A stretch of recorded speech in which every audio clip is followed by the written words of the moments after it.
নমস্কার বন্ধুরা, আমি শ্রেয়সী আর তোমাদের পছন্দের চ্যানেল শ্রেয়সীস এক্সিস্টেন্সে সবাইকে জানাই স্বাগত।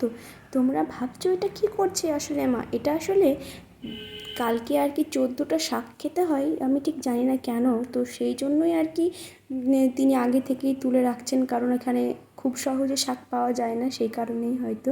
আর এইখানে আমার ছেলে কিন্তু বারবার ডাকছে, কারণ তার পাশে বসতে বলছে। আর দেখো এর মধ্যে কারেন্ট চলে গেছে, ঘরের মধ্যেটা পুরো অন্ধকার, আর বাইরেটা দেখো কতটা রৌদ্র উঠেছে সকাল সকাল। আর আমার ছেলেও বসে আছে, বসে বসেও বলছে খেজুর খাবে, সেই কারণে ওকে একটা খেজুর এনে দিলাম।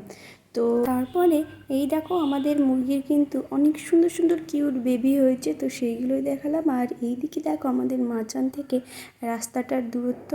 আর মেয়েদের জীবনটা হয়তো এমনই হয় যে তাকে তার বাবা মায়ের কাছে আদরে লালিত পালিত হয়ে এসে তার স্বামীর ঘরে অন্য রকমভাবে সংসার গুছিয়ে নিতে হয়। তো এখনকার মতো টাটা বাই।